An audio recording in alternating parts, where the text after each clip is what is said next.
Budget Advisory Committee today. As you know, we had a meeting last week, and we had a high-level view of the budget reductions that will be going to the board tomorrow evening. We have sent, as a part of that board item, a detail of what those budget reductions are, and I believe that it's going to the board on the 28th. yes, but it's going to the board tomorrow for information. Oh, okay. And the action is going to take place on February 28th. So from that perspective, what you have in front of you is the budget reductions. We agreed at the conclusion of our last meeting that today's topic would just be on the budget reductions in depth, so we are able to view those, get some feedback with regards to what's happening from that perspective, and be able to provide that feedback to the board as they have information tomorrow and then making a decision on February 28th. What I'd like to go ahead and get started with is public comment. Do we have any cards? Dr. Session? Yeah. A couple things. Mr. Tesh, are you going to enforce the behavior code for all members of this committee and not just some? Also, I'd like to comment on a couple things that were said last time. When teachers take off on Mondays and Fridays, there's a real cost. You have to pay for substitute teachers, and often the lesson plans are not available. You're going to fine the teachers if they don't have a lesson plan because they've lost a day's learning when these people are out. Two, there was talk of retirement bonuses on a hypothetical level. Well, it's not hypothetical. 2 years ago, you spent $100,000 for retirement bonuses, and I just think it's an absolute waste of time, and it should be stopped immediately. I'd also, Mr. Tesh, like to know, I understand I've been told that you're not meeting with the line workers, you're meeting with the managers. And you know what? The line workers often have a very different view than the managers. And I think unfortunately in this district there are managers who shouldn't be managers sometimes, and you're talking to the wrong people in some departments. I'd also like to know why no certified managers or middle-level managers are on these lists. Clearly, some of them are problems also. Also, do you need a BTSA manager? And another thing is, should the SPED department have a manager to provide oversight? And also, another one is SNS encroachment on LCAP shouldn't happen. The assistant director maybe isn't needed, but the kitchen and canteen managers' titles are listed in CSEA, and so there's some confusion. They're not really managers. And also, I understand the unions were told that milk delivery drivers now are going to be laid off when originally there was an agreement to keep them. Also, there's a lack of an attendance clerk at Bethel. Are they going to be replaced? And if you get rid of the risk manager, I understand she's also involved with purchasing. What's the consequences of that? And finally, I don't think some of you understand that after you're done here on this committee, you're going to be back in 2 or 3 years due to continuing loss of revenue for declining enrollment. You've got to figure out ways to improve perceptions of the district, including academic performance and safety. Thank you. Thank you, Dr. Session. Are there any other cards for public comment? Yeah, Bob Lawson, school board member. There's one of the telling things on this, the cuts and everything, is you know when in newspaper stories you leave white space that keeps people focused. Well, this white space here is a little bit troubling. The one called, certificated administrative reduction. As Mr. Cecil said, last meeting, once again, I proposed there be probably still one vice principal too many in both the comprehensive high schools. And I noticed we haven't dealt with that.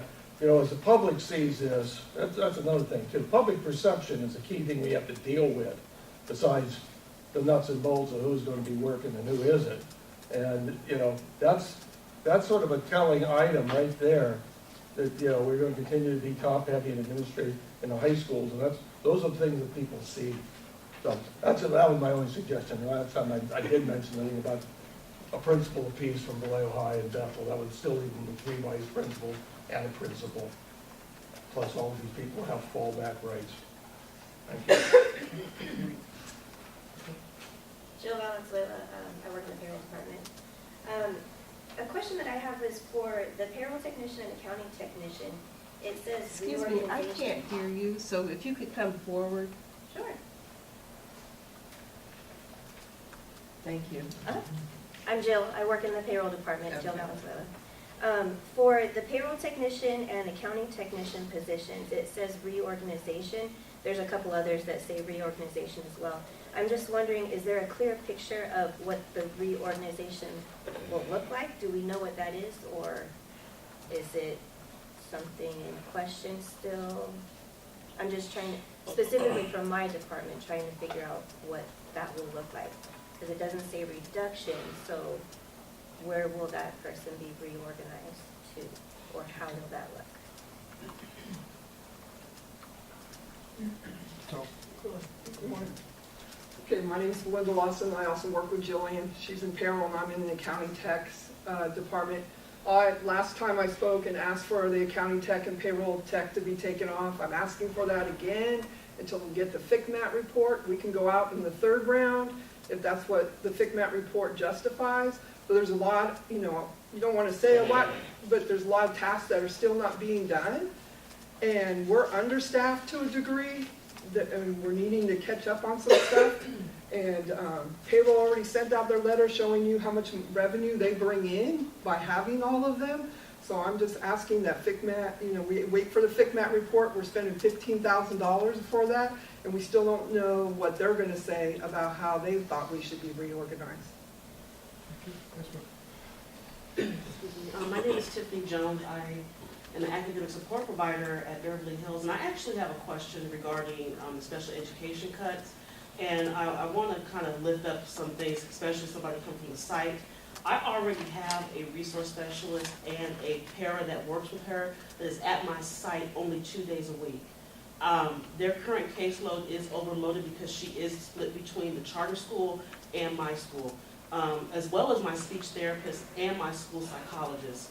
We have students that have higher needs and that are currently on her caseload, and I'm wondering how that's going to impact those students that are already receiving special education services and the waiting list that we have for those that need to be tested and assessed, because we've run through all of our interventions at the school site.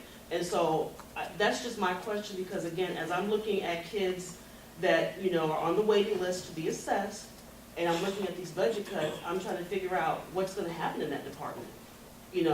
These kids need services, obviously, and if we're going to continue to make these cuts, where does that leave the current staffing? Am I going to get this resource specialist a half a day again? Am I getting my school psych maybe a third of the day? I don't know. They're split between 5 schools sometimes. So I think we need to start talking about what that actually looks like and how that's going to impact the classroom as well. Thank you. May I ask a question of what location she's at? sure. I'm at Beverly Hills. Thank you. Any other public comment? Okay, not seeing any. I'm going to move forward and discuss our guiding principles and norms. So from last week's meeting, there were a couple of suggestions as to what would be a good way for us to continue with the norms that we have and some enhancements that needed to be considered. One of the suggestions that came through was, as we're discussing items, perhaps a 2-minute time per speaker, and that way we can give all speakers a chance to discuss a topic. So with everyone that's present, what's the thoughts about that? That's fine. And that they don't get to speak again until that list is exhausted. Right, and then any questions or any feedback, I will recognize the person. If I haven't recognized the person, please let me know. I'd be happy to be able to do that. The way the room is situated, if someone is talking this side, I may not see what's happening on this side or something like that. So that would be helpful as well from all our members. I just reiterate from a norms perspective that we be respectful of each other, of the opinions that are shared. We may not all agree with each other's opinions, but be respectful in how we express it, and working as a team, as a budget advisory committee, to be able to put those recommendations together. So are we all comfortable with moving forward that way? Excellent. So from a budget perspective, you have in front of you a budget reduction list. The list has slightly changed from what we sent out to the board on Friday and to use over the weekend. The only shift was, excuse me, the two food service managers needed to be moved to the classified central reductions place. So we moved those names down there. There've been no shift in dollars or total FTEs from the list that you've seen, but we had to make that shift to be more representative and make sure our list is accurate. And the updated revised list will also be presented to the board tomorrow. So, you know, for full disclosure, I wanted to make sure that you all were aware of those things. Now, what we can do is go through the list and then, you know, have a discussion as to the various items that are on here. Sorry, I still have remnants of pneumonia, so bear with me for a sec. Thank you. So from a district office perspective, there are two management positions within the business office that will be reduced. Now, it says reorganization in this part of it, and I think it's a little bit of both, right? So one is, as a school district as a whole, we have an $8 million shortfall that we have to make up. And so the reductions are taking place throughout the entire school district, which includes the business office.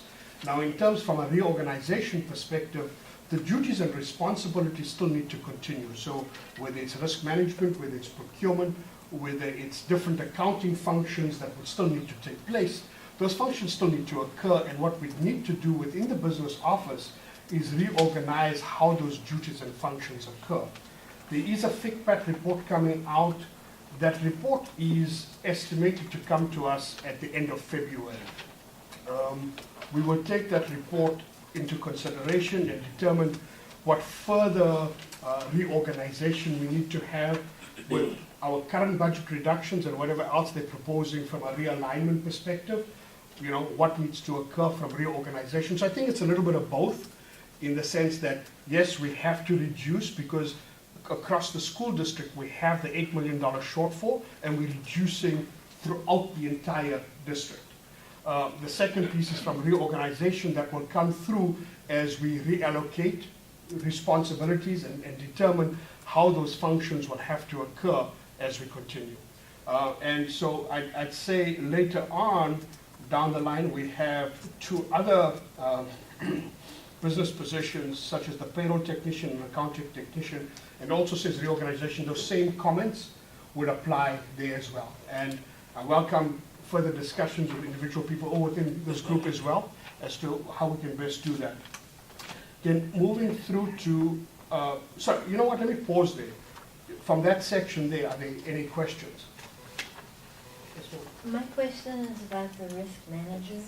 The last time that we had a presentation on workers' comp, we had, our workers' comp rate was more than double the next highest in Solano. And so having a really good risk manager and risk management program could make a huge difference. I mean, that's like 2% of payroll that we're just sending out, that it could go to raises or whatever. So I'm kind of interested in how the risk management program is going to work. Right. And as I had specified earlier on, we don't have a reorganization plan today, but those things are going to be worked out with regards to all of those responsibilities. So right now there are 4 positions within the business office, and it's determining how we would need to reorganize to be able to ensure that those duties and responsibilities are still fulfilled. Okay. So that will be forthcoming. Okay, thanks. So just questions from the committee. So my question is I understand the reorganization aspect is forthcoming. I'm under the impression then that there's some vision from leadership, from administration, saying that in certain cases, risk management is assumed into a particular department or division rather than business services, or that it's divided out, the responsibility is divided out. Because in this particular case, this particular position is not only just risk management, it's the purchasing department, it's also workers' comp. This particular individual, this job oversees 3 sections of business services. So my concern is, we talk about, pushing out and those responsibilities still need to be done. Is there an overall vision that you see that, regardless of FICMAT, of how that's going to be somewhat pushed out? I mean, because Right. that's a lot of responsibility. So, sorry, go It's ahead. okay, I understand and I know that, I mean, this happens to be my supervisor. So I understand and know that she works anywhere between, not that anybody else doesn't, but 10 to 12 hours at least a day, on all 3 jobs. So I'm just concerned. Right. From a district perspective, right, we have to make these reductions now in order to ensure that they're in our second interim. So, we've been asked by the San Antonio County of Education to ensure that we have a balanced budget for the remainder of this year and the next 2 fiscal years, because we had an $8 million shortfall, and they specified that we have to show reductions in that, from that perspective. From a timeline perspective, that second interim is due to come to the board and to go to the Solano Department of Education by the middle of March. Hence the timeline with regards to putting the reduction list together and those sorts of things. The employees that we have with us will continue until the end of June. And so we have, February has just started. We have 5 months within which to prepare this. We're not going to kick the can down the road and 5 months later say, okay, here's how things are going to work. We want to ensure that if there's questions and perspectives about how we should take care of the budget reductions, we want to do that now, and then come back within a relatively short period of time and say, okay, here's how a possible reorganization will work to be able to cover these functions, responsibilities, and duties. So there is some time period for us to be able to do that.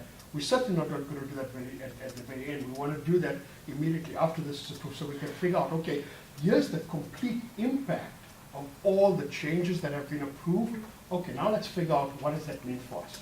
How do we still do this and render a great program for our students out there? So that's the overall vision from a planning perspective. Are there any other questions on this section? Okay, let's move on to the next section. We have, from the classified clerical reductions, we have a child development, which is a family service specialist. That's a 1 FTE reduction there. Any questions on that? Yeah, what do they do? Which, do you have some information on that? I'm sorry, I was distracted by, let me be real transparent here. I'm looking over here and I'm seeing you videotaping Ms. Wilson. Does she know you're videotaping her? Did you know that by public records, by the open meeting law? I'm just asking you, I'm I'm just asking you. videotaping this side of the room. but it's focused on Ms. Wilson. Just for transparency's sake, So. did you I have ask the this, room? it's- Did you ask Ms. Wilson? You don't, Point Mr. of order, O'Neill, what's going on here? that's not something that's required by the open meeting laws.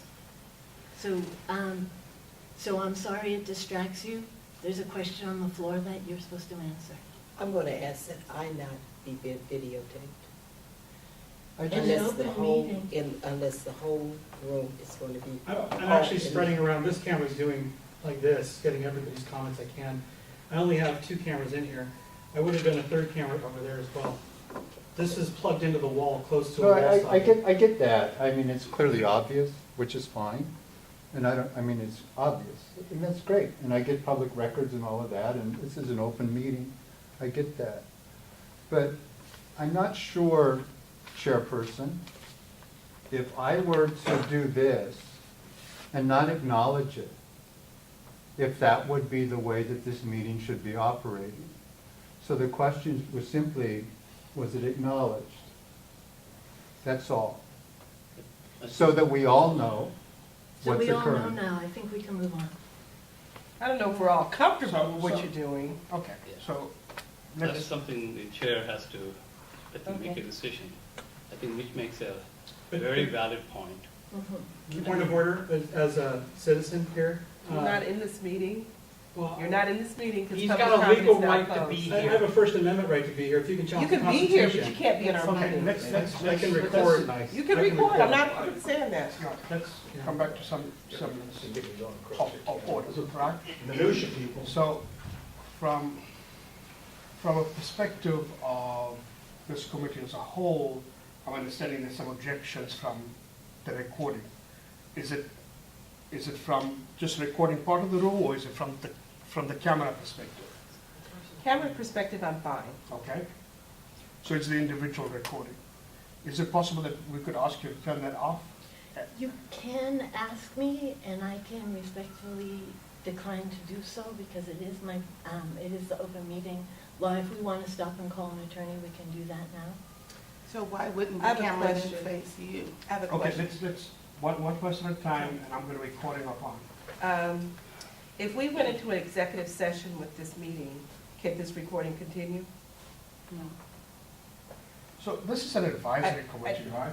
And from My that, question is that, I understand that. So in response to that, we don't have executive sessions and that kind of stuff. I mean, this is an open meeting for us to come together, provide the superintendent with discussion and advice on, what's happened from a budget perspective. That's what it's there for. So I think we, from a responsibilities and a role perspective, we can all agree that we want to continue with all members agreeing with how we best move forward. My understanding is seeing that we that recording has been closed. So is it possible for us to all resume the discussion? we haven't asked, so you're saying that as an advisory, we don't have the ability to go into executive session? That's my understanding. Okay. I might be wrong. I'm new here too, so I'm figuring this out as we go. Let's move So, Okay. So I just, so, the agenda. Thank you, Mitch, Okay. for So, noticing that. We'll Ms. fix it. Wilson? hold on. okay, so I'd like that to be explored, if we can, Okay. this piece. I I'm will good with find the out. visible and all of I will that. find it. And my interest, I'll explain this, and I'll explain my interest in general. My interest is that the district's position is that people don't care, and that's why nobody comes to meetings. And so I've been trying to publicize, like, for instance, there are a few committees that we have where they say there's been no interest, and we don't get committee people applying, but nobody knows about them. So I'm trying to publicize meetings. And for this specific instance, I sat next to Ms. Wilson at the last meeting, and when people were commenting and making comments that she disagreed with, she was grumbling and coughing and saying things under her breath. And so if that's not true, then we'd have it that, that people could speak and she wouldn't be saying the things she was saying. But if it were true, perhaps she's not aware of it, and then I could share with her that these things happen and it's very distracting. And I got a lot of emails from people on the committee about So what that distraction. I would say is, as the chair of this meeting, Mhm, and moving forward, we've discussed our norms, mhm. and my expectation is that we each live up to those norms individually and collectively. And I will be paying more attention to doing that and making sure that we run the meeting in a professional manner and we get everyone's perspective in a respectable manner. Okay, thank you. Let's move the agenda. Thank you very much. And as most of you know, nationwide, still sick.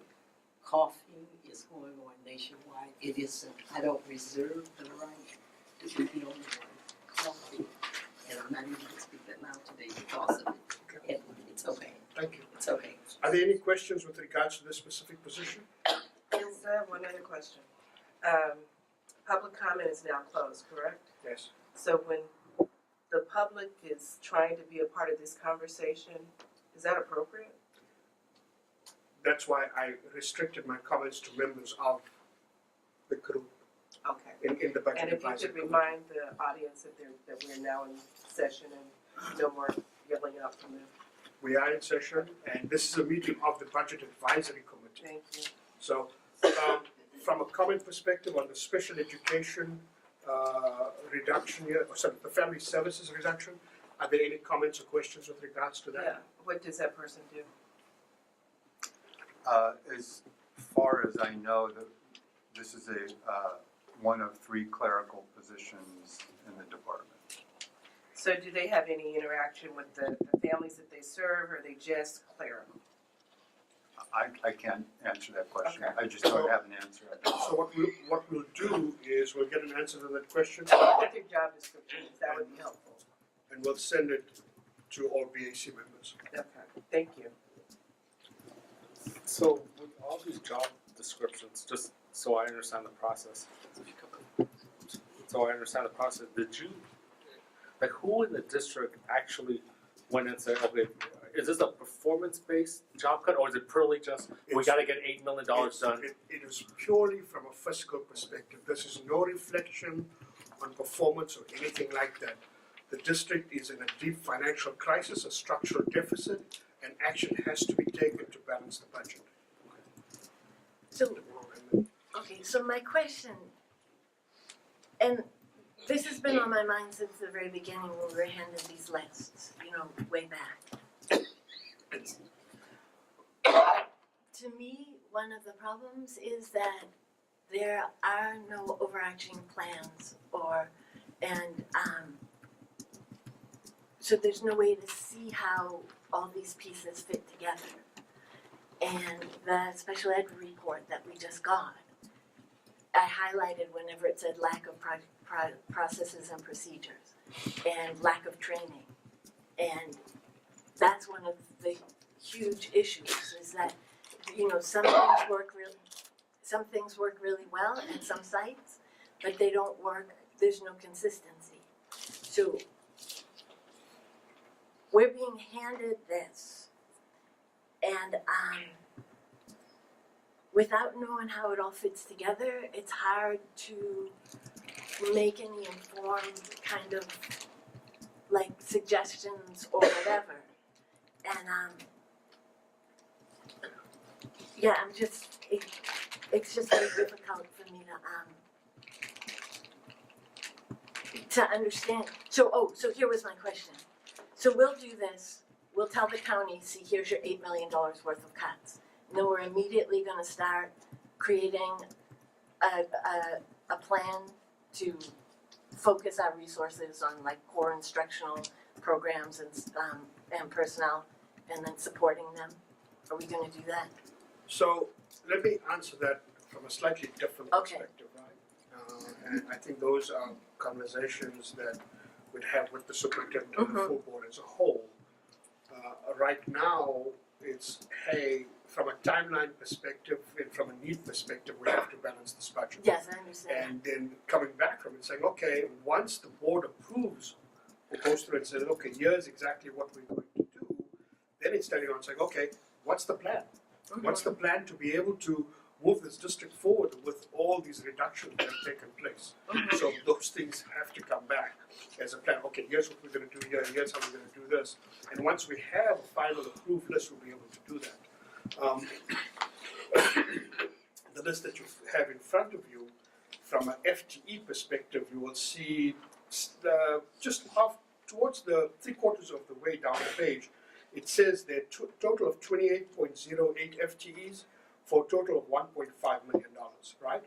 If you look below that line, you'll see that the board has taken action at the January 30th meeting already on $4.3 million, and there were a variety of positions throughout the different classifications on that. So I know that that's not here, but that list was already approved, and what we're bringing to the board right now is is the 1.5 million. So the 1.5 and the 4.3 gives you a total of 5.8. Then we have some stuff that we'll discuss just now from a student nutrition perspective. A couple of things there. We have some other adjustments from an outcome perspective, and then further spending reductions as we do budget preparation for our next year budget, which will be reductions in discretionary spend to the tune of about $1.1 million. So the total of all of those things comes up to about 2.5. So when you add everything up, including the actions that the board took for the 4.3, that will give us the $8.3 million.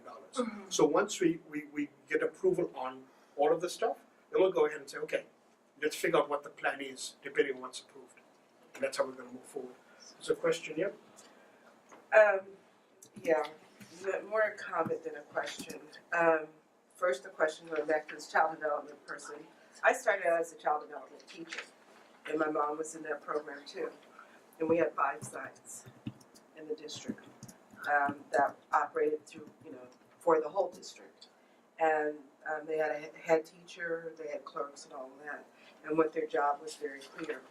So I'm not sure what the structure is now, and so we've asked for a couple of times an organizational chart of currently how stuff works, who goes where and who does what. That would also be very helpful for me. But I also go back to the district of 5 people in charge. We had a superintendent, 2 assistants, a director of personnel, and maybe 1 or 2 other people. And basically everybody else was clerical. You might have had a financial person. And we had about this many teachers. And so when you get the thing from the community and people saying you're top heavy, I'm a person who believes we're top heavy. We had 2 high schools with a principal and a vice principal and some counselors. So the cuts to me are difficult, but for the number of students we serve, these cuts are important. Because for me as a classroom teacher, I want the cuts to occur as far away from my classroom so that my students can get as much as they need and their families and services at that site than way out here. So I support the cuts. Now, when I look at this is that, the clerical position in child services, Miss Susie Johnson, I don't even know who her name is, and that she's getting cut. That's the difficult part. And so for me, I have to look at these strictly by numbers and names, not even names, positions. And having the lack of how they're going to be reorganized, I know that will happen. Because these services were done with fewer people for a long time and done well. And so I support that. I wouldn't have signed up for this because I knew we were going to have to make cuts. So that's the perspective that I'm coming from. And I think the sooner we get this huge $8 million done, the next years are going to be easier because we are going through the reorganization. And hopefully in my perspective, is if we reorganize and we say, this position are going to be doing this, and after a year we realize that was not a good reorganization, that we come back and reorganize again. It's like a lesson plan. If I teach it and it didn't work, I got to go back and retool it, and I hope that we do that. Just from a norm perspective, we said 2 minutes, so, I'd ask you to conclude your remarks that you have. I want to make a brief comment, though. As a school district, we spend 80% of our resources on salaries and benefits. Absolutely. So as much as we're looking at goods and services as well, and there's money here for discretionary spend and that sort of stuff that we're eliminating as well, we have to restructure our organization as a whole, because it's those expenses that are reoccurring expenses. So because that is the mainstay of our budget, there are impact to staff from that perspective. Okay. Quick comment. Normally in a business world, both the plan and the cuts are kind of reviewed together, parallel, so that the chances of this happening at this level, of this intensity, will be less in the future. Is the reason for doing it separately because of this March deadline that we had? There is an urgent timeline in hand, and then we have some time until the end of the fiscal year in order to develop that kind of stuff. So because the timeline is so enhanced for second interim, and we have to, by the middle of March, submit and get that approved. And, we've been asked to identify very specific cuts. That's been driving the timeline. Thank you. So when I think of this, I think of it's like baking a cake and not knowing if you have eggs yet, right? So you can't do that until you know who's left.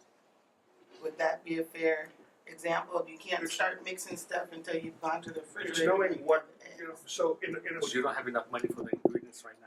So Alright, that's fine. I want to make sure that I'm recognizing people as people are talking. It's friendly, but I want to make sure that Mr. John knows. From that perspective, it's making sure that yes, we understand fully what the impact of the $8 million cuts are, but we also know as a school district that we have bargaining agreements that we have to make sure are respected from a bumping rights perspective and that sort of stuff. So once we figure all those things out, we'll know what's the impact and what is it that we need to do in terms of a plan to restructure, to reorganize, to figure out how we best move forward. Okay? And just out of curiosity, I looked at the facility master plan from 2014, and it seems like some of the school sites are underutilized. The one on Farragut, the VEA Academy. So So regarding this budget, just to alleviate some, have we looked at potentially selling a school site or? So what we can do for that one is, once we get done with this $8 million, we'd like to have a look at what are the other opportunities, and what I would list that is on a parking lot item, say, in a parking lot item, hey, what are the things that come up that we need to, think about and process moving forward, and so that's one of the items we could put down. And when you look at, talking about selling I have property, a family, Sorry, 1 second. I have to excuse myself, I have a family medical emergency, I apologize. certainly you want to look at the loan contract to see what the money on the sale of property can be used for. Certainly, that's something we'll put in the parking lot as well, for future consideration. So, The loan agreement with the state of California. What can the sale of property, for the proceeds that come from a sale. exactly the proceeds from the sale of property in the Vallejo City Unified School District, and what it can be used for, and generally with the sale of property, what it can be used for. Thank you. So, let's move on to classified central reductions here. And so, from a food service perspective, there was a lot of discussion around what we're going to do. As a school district, we've gone down in enrollment, and to some extent, the number of meals or meal participation has reduced as well. And so, we are restructuring or making sure that the resources align to the types of services that we're providing. The school district is currently providing a subsidy for a subsidy in a manner to food services to the amount of $400,000. And we were looking at what's the plan to stop that, and what's the plan to grow food services so they can continue to be self-sufficient. And my understanding from information that I received from food services based on inquiries from our last meeting is that last year, the current year that we're in, is the first time that the food services has encroached on the general fund, that they were self-supporting in prior years, and they had a fund balance that was, over the past couple of years has been reduced, but they haven't had a contribution from a general fund perspective. That's my understanding. And so if there are questions about that, I'm happy to take those questions. You may want to check the SCOE letter, because they said the food services fund was running a deficit for the last several years, and they built up a pretty large loan balance. If you look at the actual fund, I'd be happy. just to let you know. I'd be happy to look at that. I was provided with 5 years of numbers as I came into this meeting, and so what my understanding is that there was a fund balance of $2 million in the nutrition services account in the 2012-2013 school year. Since then, based on various expenses and that sort of stuff, there have been decreases in that fund balance as a virtue of expenses exceeding revenue.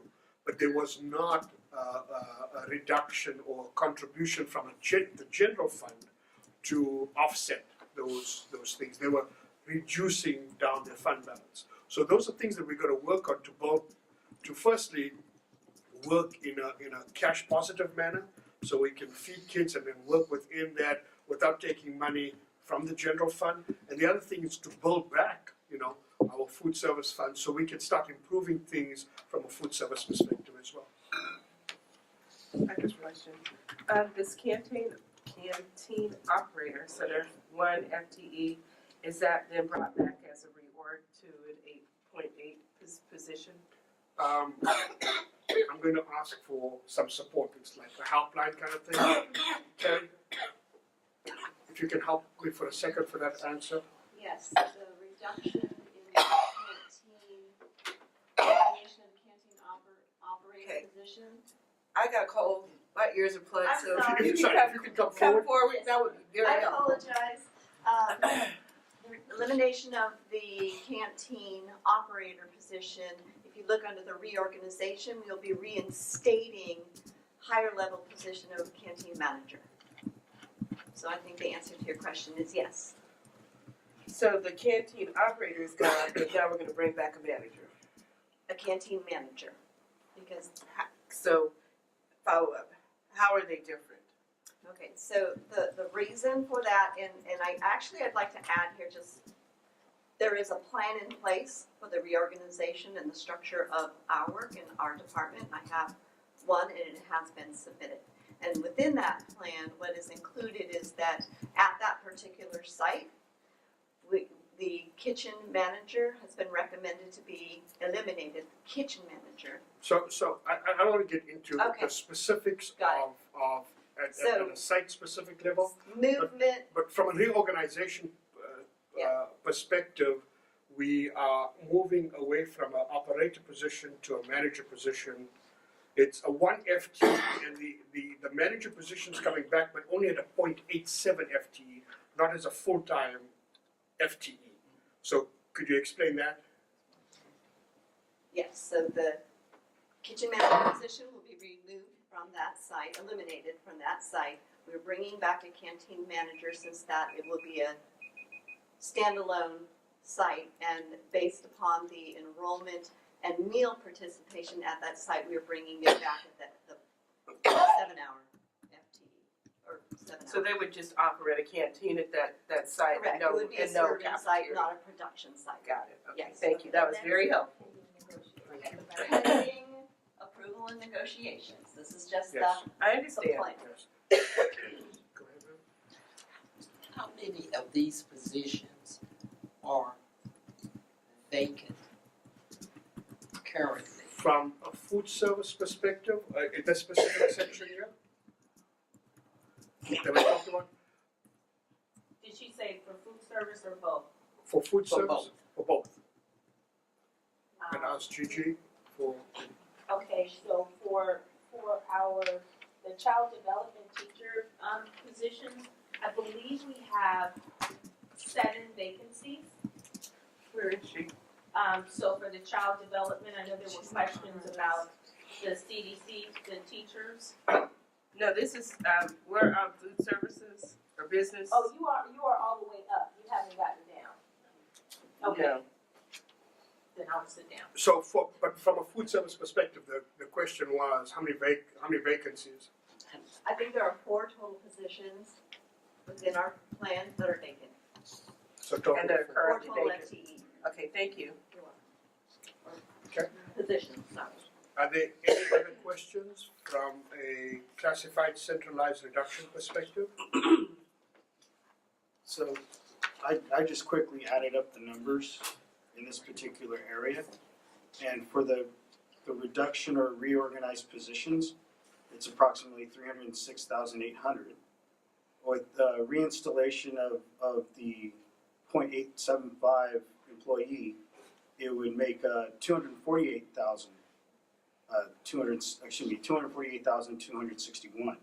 So that being said, there's still a deficit of about 150,000. If you look further down the page, there's student nutrition non-personnel, and there are 3 items under that. So if you total that plus the classified centralized reductions, you should come up to approximately $400,000. Okay. Are there any other questions on the section of classified central reductions? Seeing none, I'm going to move forward to look at the classified support reductions. And so there are positions for a paraeducator and a specialized healthcare paraeducator. So 6.5 positions there. Hitesh? Yes. I'm sorry.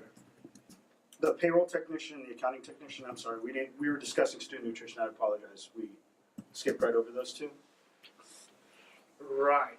Do you have a specific question? Because I thought that when we went through the manager reductions for business services, being the risk manager and accountant, I said those same things would apply to the payroll technician and accounting technician, but I'm willing to take questions. Real quick, I added that up, that's 140,376. I see that there's an over-under target of 336,000. I don't see why those positions can be pushed off until we do FICMAT. Right. So what I would say there is as follows. One is we need to reduce 8 million from a fiscal perspective of this current year and 2 additional years. But from an overall numbers perspective, my understanding is that the total shortfall over a 3-year period is 12 million, 8 million, and then another 4 million, right? And so as we do budget development for next year, we're then going to bring in another year in advance because it goes 3 years, right? So when we bring those things into play, we still have to come up with that other $4 million in terms of savings or reductions to be able to do that. And that's why we purposely put that here as, yes, it is over $8 million, but it starts bringing us closer to coming up with the $12 million overall for the next 3-year period. And that's why we left it on that. Okay. So going back to the classified support reductions, the paraeducators and the specialized healthcare paraeducators, are there any questions on that? Okay, seeing none, I'm going to move forward to the certificated teacher reductions. There's 2.4 resource specialist program teachers. There's 1 non-severe special education teacher. There's 1 special education teacher. There's a 0.8 speech and language therapist teacher. And then there's 3 child development teachers. Do we have questions on those? I don't know who went first. It's okay. So my one question is this in response to the audit that we just got? I think this is purely from a budget reduction perspective. No, but I mean, but in the audit, it was saying that with resource, the class sizes could be bigger, like contractually So and stuff. my understanding is It was some of not- that was considered in Okay, the that's what, So coming back, I think Gene was touching on it earlier about vacancies. Is this where the vacancies are? So I'll ask Julie, I'm sorry. if you can ask the My question, apologies. I'll be happy to get whatever. So my resources question is, I need. are any of these vacancies as far as the teachers are concerned? Gigi? So there is currently a split 0.5 resource specialist vacancy, but these positions are as a result of the new numbers, the projected numbers of declining enrollment in our special education.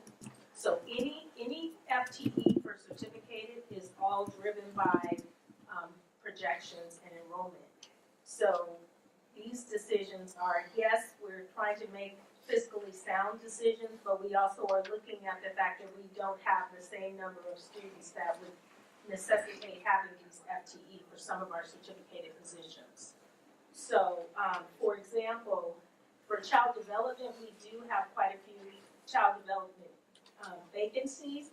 We expanded the program, and now as a result of really analyzing and looking at the services we're providing, we've identified that we're probably 3 FTE over in staffing. So that's why they're listed here. But we also know we have child development vacancies. Okay, are there any other further questions? In the reconfiguration of this is child development, first of all, are we considering reducing the sites and combining them?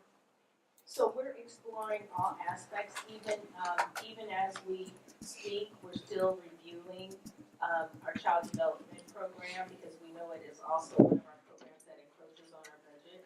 So we're refining it and we're making some adjustments, but we know that we want to make sure that we notify, well, not that we notify, that we eliminate these positions prior to March 15th. So we're going to continue. So it is possible that you'll receive more information because we're really kind of going through the program with the findings. Let's follow up. How many current sites do we have with child development? I don't have that number. We'd have to come back. We'll come back to you. So we'll make a note of that question. How many sites are there for child development?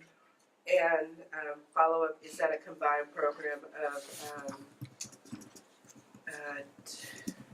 the preschool program as well as the before and after school programs? So let me just rephrase.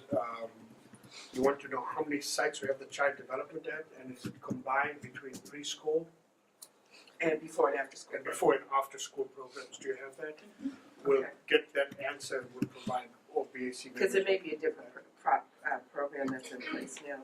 And then with the new numbers for the special ed, the projected enrollment based on our current numbers is what we're reducing with. That's my understanding, that we based on current enrollment. Right, we look at current enrollment and we look at also students that will be leaving, exiting. So we have students graduating, we have students that will be exiting some of our programs. We also look at that as well. Okay. Thank you. So when we're talking about child development, we're also talking about child development that is in place for special education students. No, these are just our CDC program. It's a different program. Okay, I just want to be sure. And then the other thing is the speech and language therapist teacher. I think we should really reconsider that in that that position is really important, especially for assessing students early when they're having speech delays. And with that, I think that in turn helps them become more successful if we identify that early. That's an area that kids tend to not graduate out of, but they tend to progress out of the program with supports from the speech and language therapist. We'll make a note of that. So consider not going. Again, I want to highlight, that's also attached to declining enrollment. Right, that's always the question. So it's just we still will have speech therapists and we still have them, and we actually have vacancies in that area, so sometimes we've had to use non-public agencies for speech and language, but that is an additional position that we will not be filling based on our declining enrollment. Is she saying that the speech pathologist positions are open currently? There are, we are always looking for, and we have to use outside agencies frequently for that position. It's a hard to fill position. Do we have any other questions with regards, yes ma'am? Just a comment from the audit that just came out. It says a more difficult task organizationally is to review the speech delivery system and reduce caseloads by removing students who do not require services of a certificated speech therapist. The district has no speech handbook outlining its exit processes, etc. But it says some caseloads are high, some are low, but it appears many students have been on the caseload for years. It appears that many students have been on the caseload for years for articulation or language development. The average caseload is 44, yet the education code allows an average caseload of 55. So that might be part of it too, where our caseloads are low. Yes. Okay. Are there any other questions on this section? Hearing none.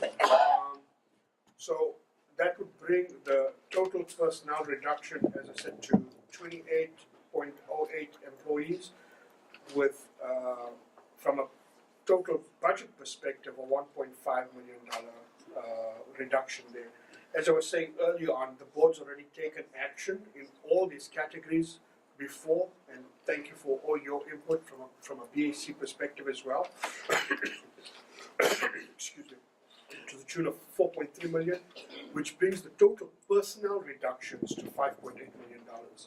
And I would now like to move on to the student nutrition non-personnel reductions. There are things in here that still need to be worked on from a negotiation perspective, that sort of stuff. The first thing is a calendar revision. That's the number of days that there's payment for. It's a very small amount of $3,000, but it's nonetheless part of the reduction suggestion moving forward. The district currently, as any school district, we usually have three different prices for our meals. One is where the student qualifies for a completely free meal, and those meals are not charged for.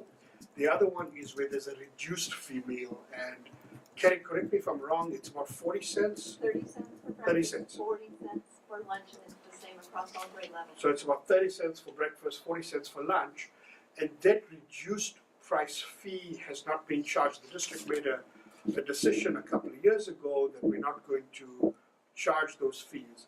But since there is encroachment of the general fund, right? So general fund to me means there's money that we're taking out from the classroom perspective or the administrative perspective. I think there's something to look at and say, okay, for those reduced price fees, how do we accomplish that? Is there a different way? One of the suggestions was outcap, but there's also, okay, can we charge that again? That's something that we want to do as a school district, or that we need to do from a fiscal perspective. So that's the reduced price meal fee. The outcap transfer is just one example of what could be, but we could charge for that meal as well. The third one looks at revenue enhancements, and it's looking at how we can beef up our participation at breakfast, at lunch, during the course of the supper. And as I was describing last week, we want to start those programs or enhancing those programs starting this year. So the goal is like, hey, in April, and right now, I think the superintendent's sent out quite a few things with regards to attendance. There's a big push, hey, we want our kids to come to school, we want them to eat food, that sort of stuff. And we want to make sure that our kids are fed, they have the fuel to be in front of educators ready to learn, right? So we also want to start that increase in participation and promoting that and working that from April this year. So we're not looking at next year saying, okay, we expected more revenue and we're going to start next year with doing that work. That work is actually starting now to be able to get those pieces in place. So with that, I'd open it up for questions. Let's start there. Increasing the participation is very important, especially if you're truly interested in increasing what we hear about the test scores and just student learning, period. Because we have a large group of homeless and foster children in the district. And being a foster parent, I know what these kids go through, and if they are not fed, so breakfast, hopefully that will be an incentive for participation, lunch, and supper. It's very important to get the word out. A couple of questions. How often or how many, have we done research on how many breakfasts are used in the first offering? Like in middle school, they're offered at both lunch and at the break, nutrition break. How often, how many students utilize that when it's first offered early in the morning, and if there's a second bite of the apple, when does that occur? And then the second. Sorry, if we can pause there and just let's answer that kind of thing. It's saying, okay, from a participation perspective, we'd have to get and look at some data, and I'm not too sure. I mean, we get claim data, right? I can give a general answer to that. Okay, go ahead, Carrie. So we do offer at our schools that have, for example, arcade schools and middle schools that have a nutrition break, we offer what is called a second chance breakfast to do exactly that, to increase, to offer breakfast during that time. So it's not before school, it's during the break. Allow the students to come in and get breakfast that does bolster our breakfast participation at those sites. We just started that at the last school that didn't offer it, and increasing breakfast participation already at that site. So what levels does that occur at? Secondary or elementary? The two bites of the apple. Do you want to come forward and And middle and high school. Carrie, would you like to come forward and just answer that because it's a bit difficult to hear. Apologize again. Our K through 8 schools have that nutrition break, our middle schools and our high schools. Okay. And then, so continuing. So long time ago, because I've been in district 30 years, there were some of the schools that had high, free and reduced students, that breakfast was offered, but it was also offered again at the nutrition break of the school, sometime later in the day. Patterson was a key one that utilized that too. So that's just something to consider as we move forward to get enhancement on that. And then the other thing I did, we talked a lot about the no shame in the getting lunches. So I did my own little survey with my 60 kids this week, and they said that they would have liked seeing that everybody keyed in for lunch.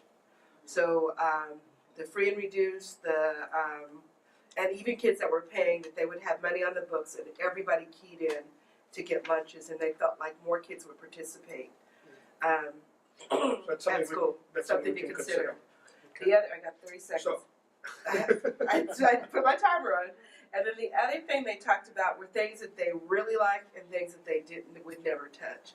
And so I think, continuing to revamp the food piece might not, you might not set a menu for the year. Just kind of see where kids are buying, and so that you can utilize for your future buying. So, and I did it under 2 minutes. Okay. So I'm going to take a comment here, and I'll be right with you.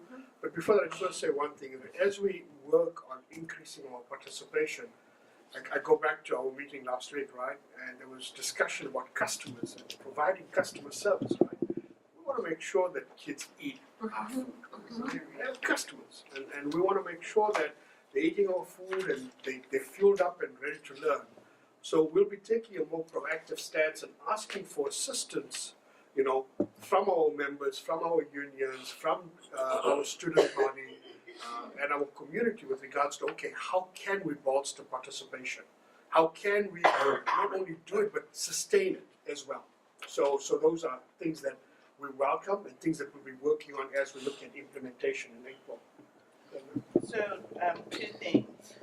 Elementary schools having the ability to serve kids at their recess break, I think is an important thing to consider. I know the timing wise of fixing lunches or going from breakfast into lunches is small, but that might be something to consider in the future. And then I believe everyone in middle and high school, they do key in unless they're buying cash exchange from the canteen. No, if they're buying food at the regular place, they use cash. If they have to put it in an envelope. So we get a clarification from the food service staff just now on that. But I want to continue, and then I can get some clarification. Or do you want to come by and provide that? Clarification for that. So we aren't allowed to overtly identify students, whether they're free, reduced, or paid. We don't use cash at all at our elementary K through 8 schools. We do offer prepayment at all at all grade levels, but we do take cash in the lines at our middle and high schools. But that doesn't mean all of our paying customers are paying cash in line. They do have prepayment options. Right. Okay. I need to hear that one more time. So you're saying that, come back, At say our it one more time. elementary schools, we do not take cash in the line.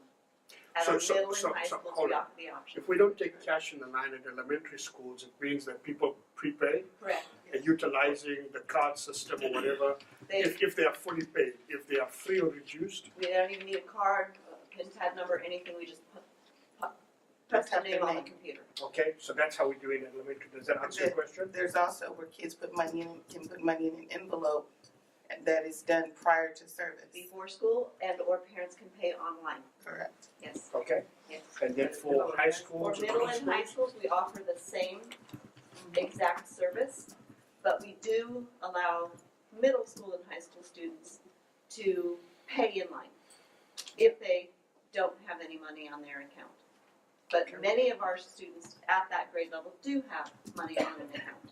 So there is no overt identification. Okay, do you have any other follow-up questions? Answer? Okay. Then I'll come, she was first and then.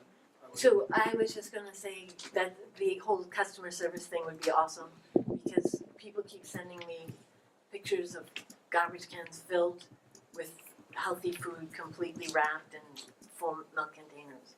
So for whatever reason, they're not eating the food, and so, yeah. So when, like I pay school bucks for my grandchildren,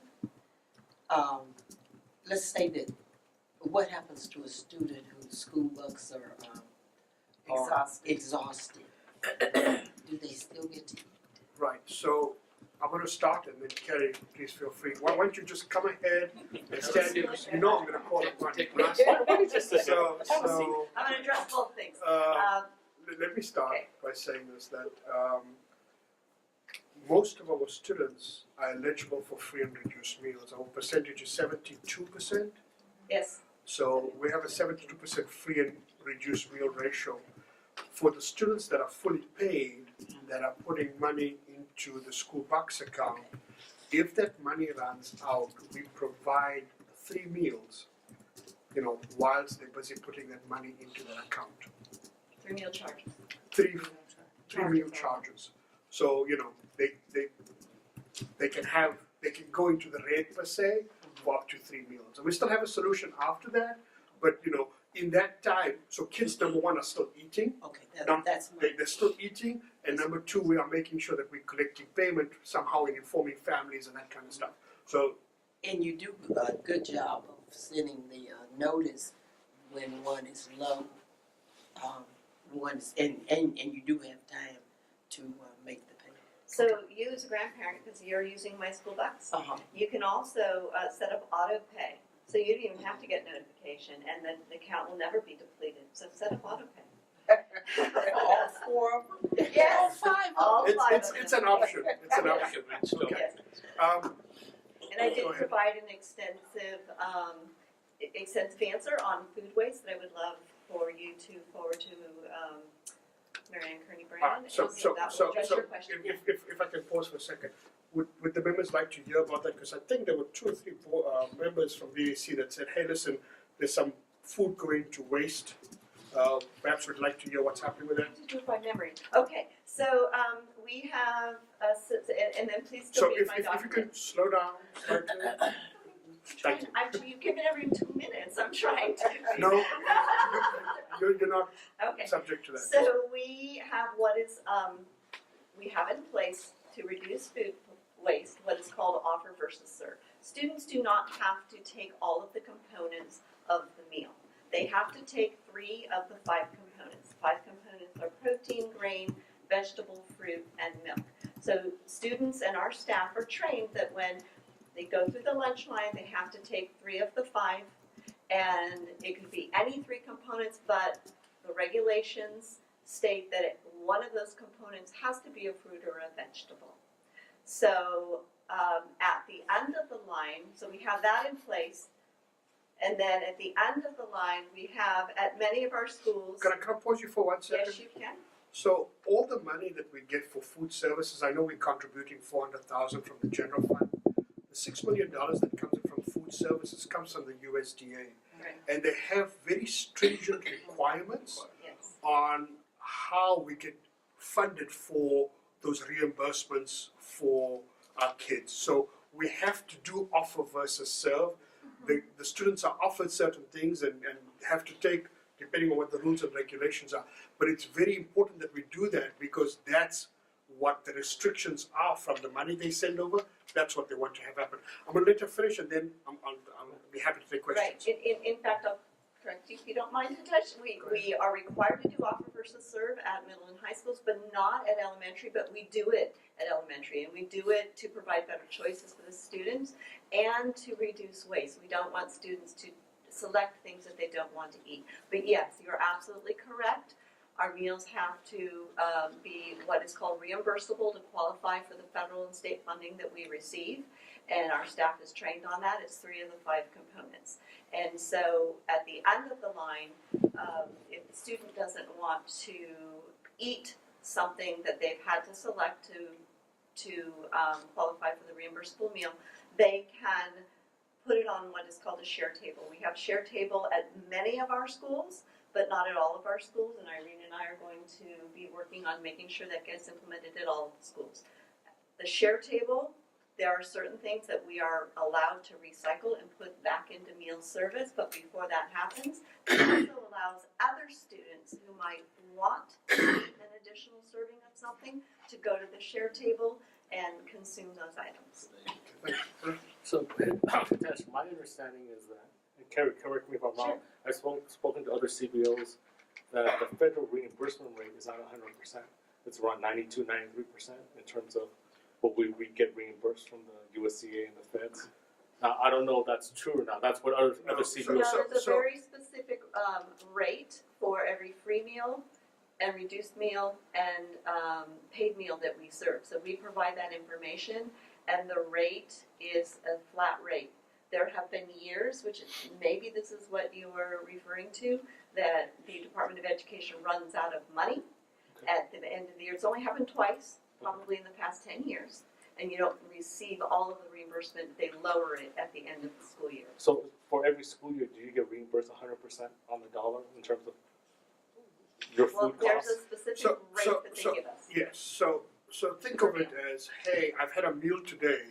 We have a set reimbursement for breakfast, lunch, and supper.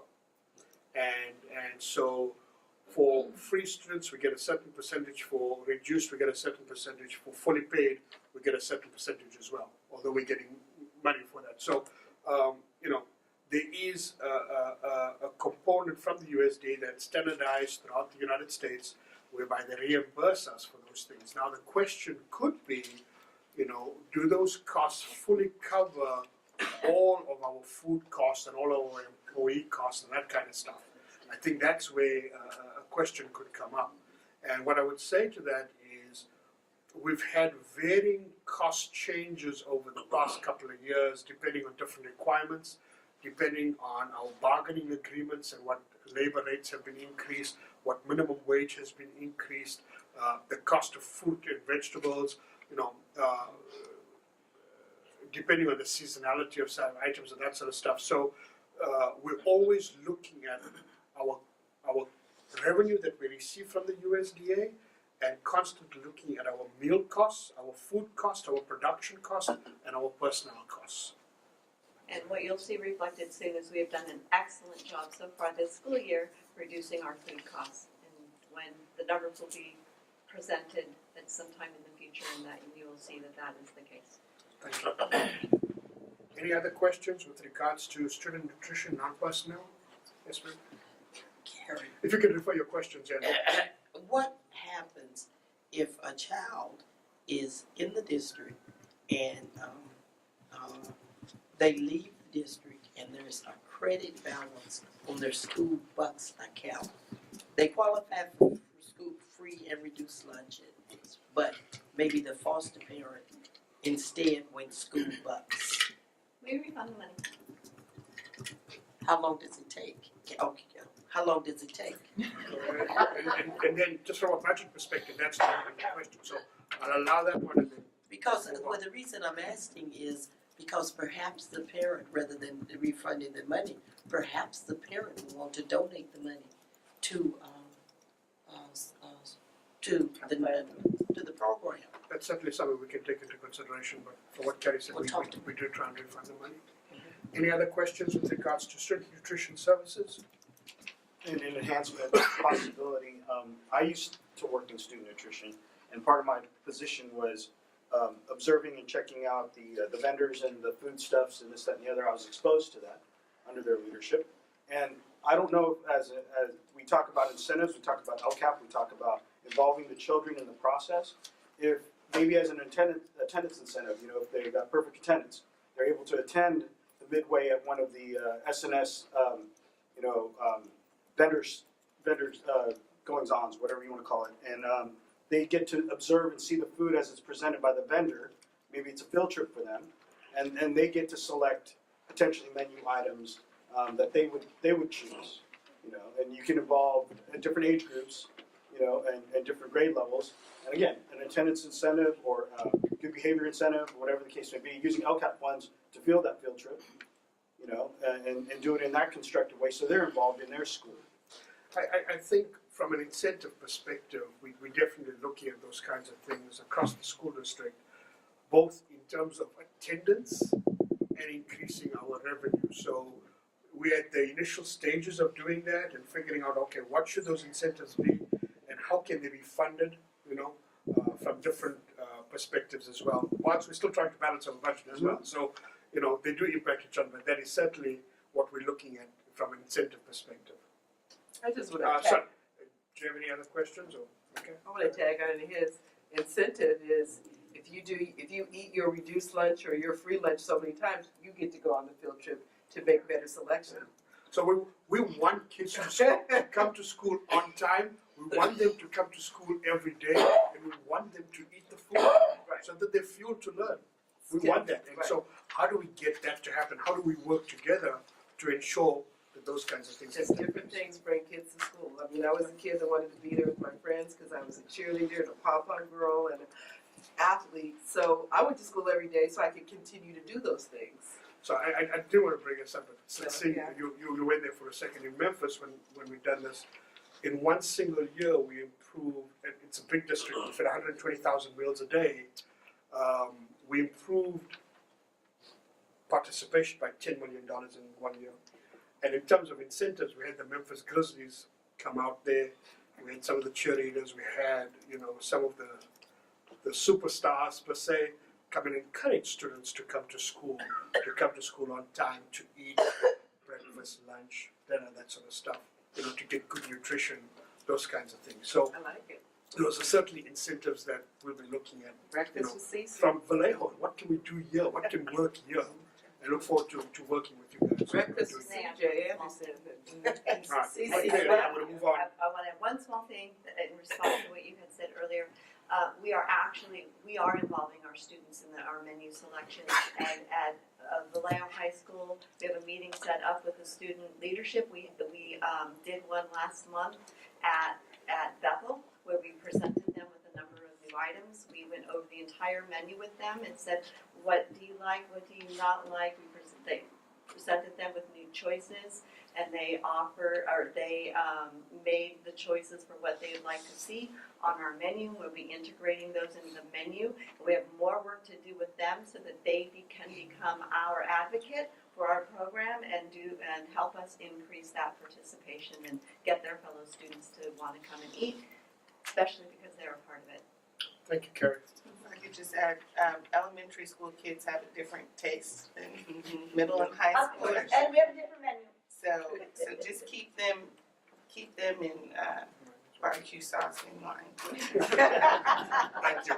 So, are there any other questions with regards to student nutrition? Seeing none, I'll move to the last section we have here. The first part is position expense alignment to LCAP, and that's about $1.2 million. And my understanding is that these positions are both in the LCAP and the general fund, and just making sure that we have alignment and we're taking, moving those expenses fully into it from an LCAP perspective, from a budget perspective. Okay? And then from a spending reductions perspective, we know in order to balance the budget, beside personnel, there's other costs like goods and services and that sort of stuff. As we continue with budget development for next year, so as soon as we do our second interim, and that's done by the 15th of March, we'll be starting budget development for next year.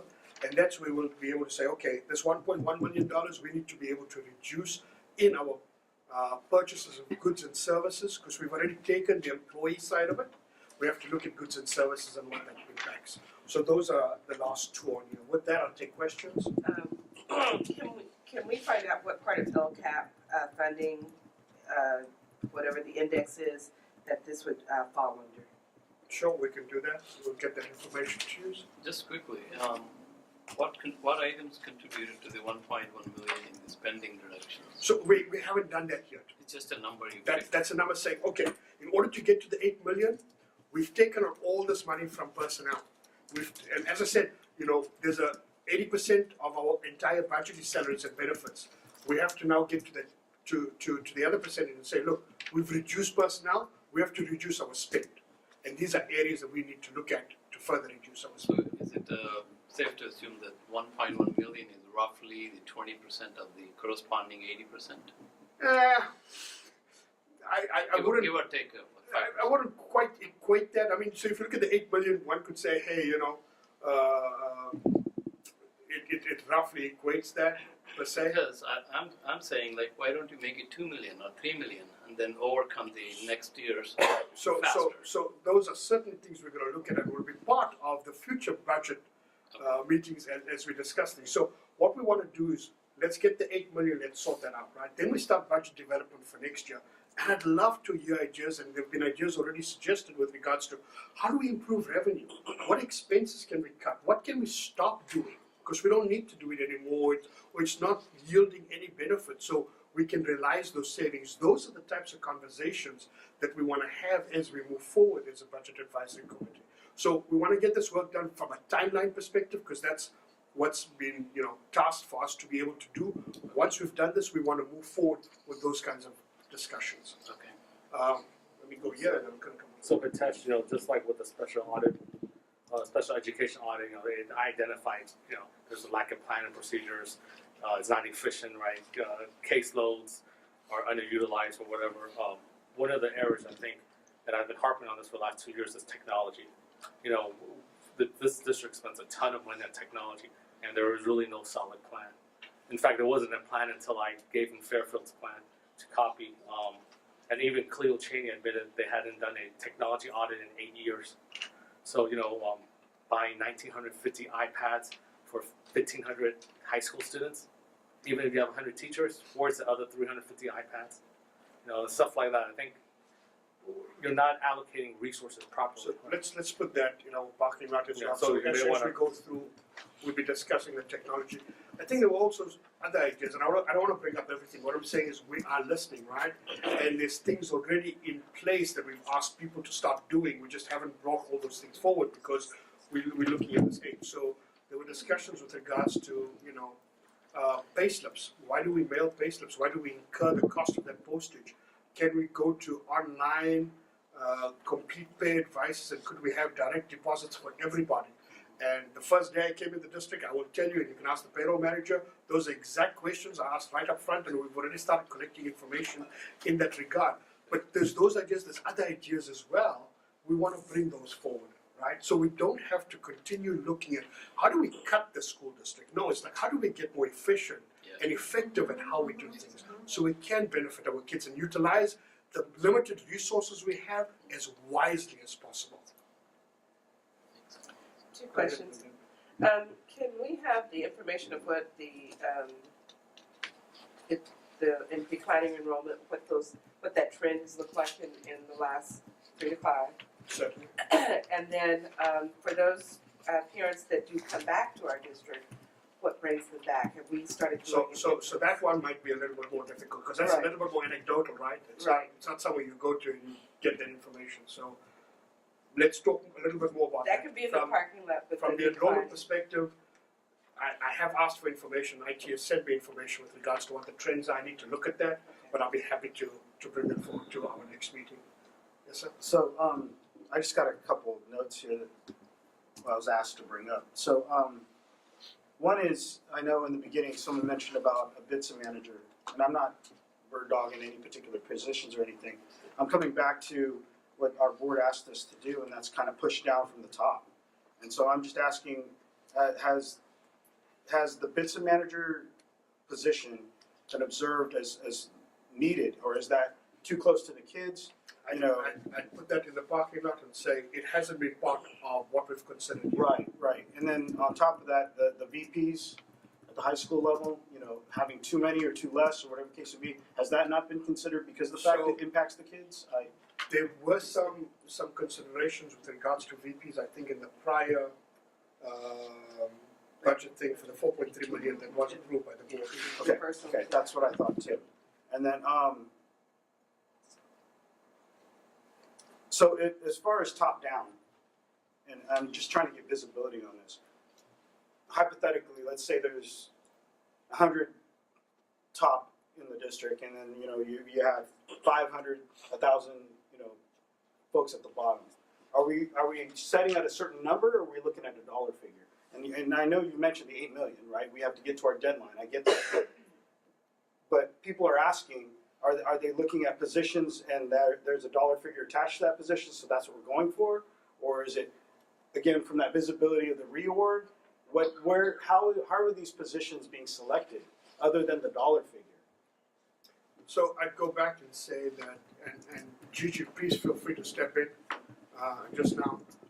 I'd say that, from a district perspective, the 8 million needed to be considered, right? Because we have the 80%, of our expenses and salaries and benefits, and so that was the mainstay of what we needed to do. Also, in terms of making budget reductions,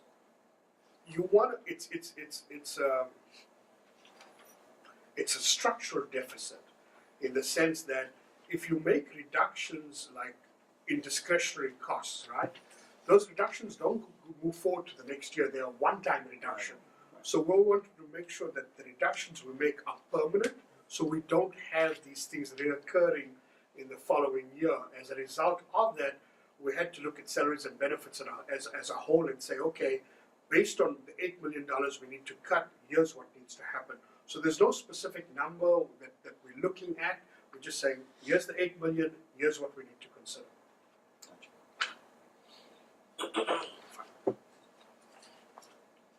Who would we talk to if we could have a professional athlete to do the breakfast with a student, with a school?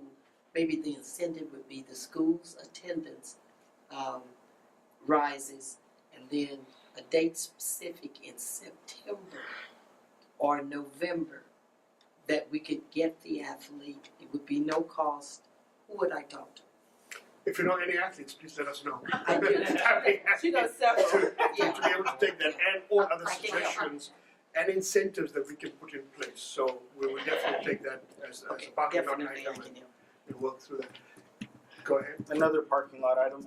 Public surplus. I guess our public surplus last year made about 35,000 in reselling our old surplus. Can we put that in the parking lot as a potential revenue source, especially if we concentrate on our excess of outdated? And I think I bring the same caveat is whatever funding was utilized to purchase those things, there might be certain rulings with regards to how we utilize those kinds of funds in that perspective.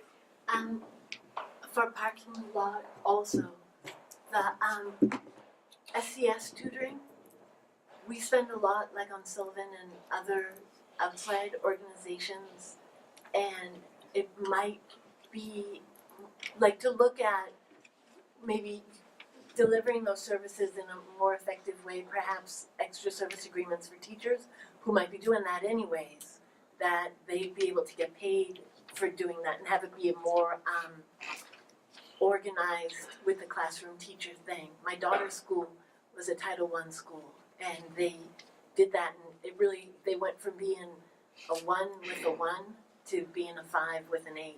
So by shifting that kind of money to classroom teachers, providing those services. Excellent.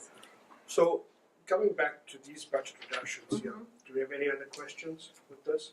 What I'd like to be able to have the committee consider, our next meeting is scheduled for February 20th, I think Yes. it is. And, what I'd like to be able to say is, okay, at that meeting, there was some leftover remnants from a prior meeting, the last week's meeting, where there were some documents requested that we had available, but we didn't get a chance and an opportunity to present that. So those were org charts. Org chart, Right. the So- legend, So, sorry, the? legend, like a lot of the coded words, most people know, Like acronyms. like Oh, AAA acronyms. Yeah, I was looking for AAA and I thought it was the Automobile Club until I got to know. But the acronyms are always unique to each school district, so being able to do that.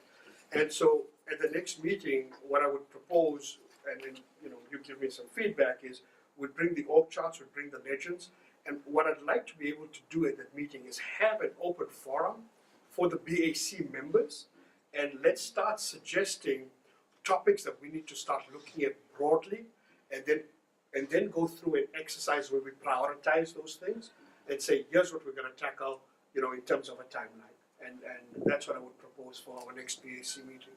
Like a study session, so. Yes. And everybody. What's everyone's thoughts about that? So just for clarification, so in this study session, if we were in this room, there would still be the gallery, Yes. but we would be moving maybe to posters or something to. I would envisage it more like a brainstorming study session where we come here and say, right, it's open, let's talk, let's bring some ideas to the table with regards to what we want to have a look at, what we want to see down the line, what sort of data we want to have a look at. And once we have, first it's a brainstorm, so no priority or order. No priority, no order, no sacred cows. Bring everything you want. Let's put all of that on the table. The second part of the exercise would be, let's prioritize what we want to see. It's not that we don't want to see everything, but what's the order and sequence in which we want to do it. Right. So then we can start gathering some information and that sort of stuff and say, okay, in the following meeting after that, in March, okay, here's what we're going to meet on and here's what we're going to look at. And then go in depth in that topic and get some recommendations from that perspective. Thoughts, suggestions on that kind of stuff? Sounds good. Right, so our agenda session for next meeting will be, we will bring the org chart and the legends, and we will be having a brainstorming session to discuss how we can enhance revenue, what things we need to stop, what things we need to look at for future budget reductions and efficiencies, and then and the third item would be creating a priority of that list. So, on the 24th is when this is, or the 28th, what? The 28th is the board meeting. Is the board meeting, and so we're recommending all the things that we've gone through. And, besides our board member that's here, have you had, feedback from other board members? Are they supporting this direction, or? So the superintendent has had various conversations with each board member. Just a quick summary. So I've noticed on the last list that's already been approved, that 4.3, 4.5, and this one as well. A lot of it says reorganization. So I'm under the impression as a district as a whole, we're going to need to shift and reorg as a whole. Obviously, leadership's going to guide us in that, right? And so our paradigm is going to have to shift as far as what we believe to be our normal practices, our normal way of doing business. The old way of doing business is not necessarily the same way we're going to do it. We're going to have to do it more efficiently, obviously with less people. And maybe division or department lines may be changed or blurred or even modified to where... And that's where the reorganization Correct. comes in. That's what So it's a reorganization in terms of people and in terms of the way the work is structured, but also in terms of how we do things, right? If we can't do things as we're currently doing them and expect a different result with less people. We have to change the way we do things. And that comes through from, okay, once we know what's happening from an approved list, right, here's what we're dealing with. Then let's figure out what are the suggestions? How do we deal with this level of work that needs to be done? How do we move forward? And then what are some things that we're going to stop doing? How do we realign our expectations, right? And there might be some things that we can stop doing. There's some things that have to get done. Well, how do we accomplish those? with the resources that we have. And that's the mindset that we have to have as we move. And if I could add that we also look at that schools in isolation are doing different things in some cases. And so rather than thinking of the approach that we're not doing something, that we come to the table and I'm a person who will bring to the table that there are school sites that have things in place, that they're seeing incremental change. And so the importance of knowing that it's not the district in all cases is not doing something, but there are areas of isolation that we need to look at and then Sorry, and then I'm going to come to, you know, I think early on there was a mention with regards to how we feed kids, right?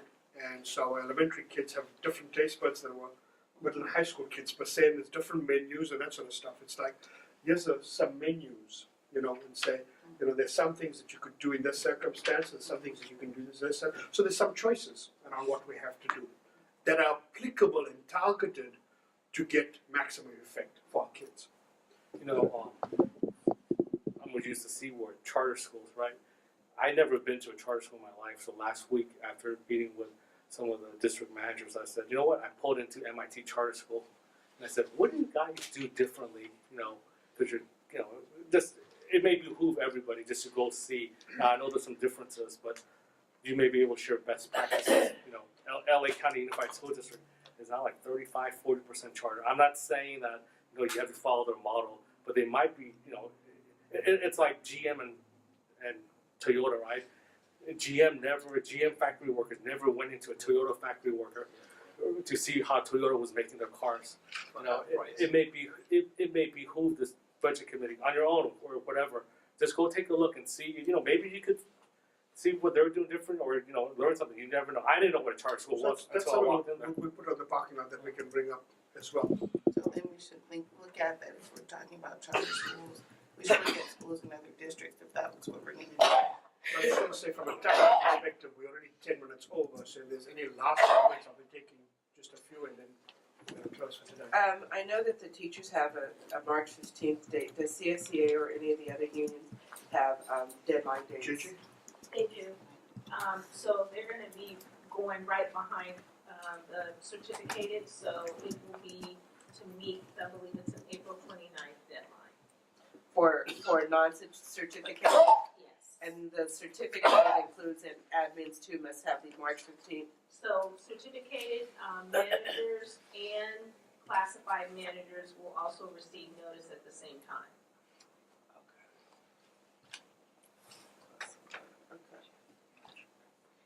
Anything else? I move to adjourn. Okay. Thank you all so much. I really appreciate your input and I look forward to our next meeting. Thank you very much. February 20th meeting at 7 o'clock in? Yes, we'll say 5:30. 5:37.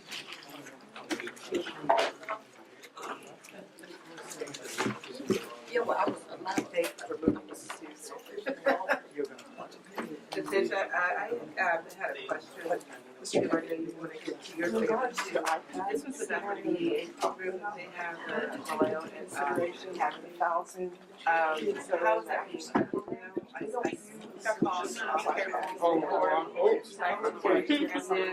Don't want to do that. So, okay. Now, what you said, that's right. It's not that it's not efficient.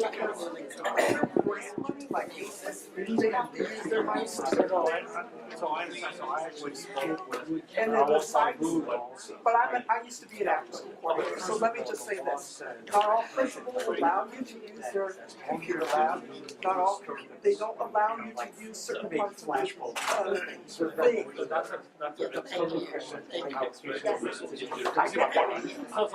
all I'm saying. So if you have to buy 400 more, I just got it. Because I was just where I got it with that. Yeah. Oh, yeah, I mean Saturday and Sunday I was in the bed. in fact, I saw bringing that up. It's not part of your. I'm not allowed to use my. No, I can't. Not every site is like that, but most sites are, because teachers do not want you in their room using their stuff. Yeah.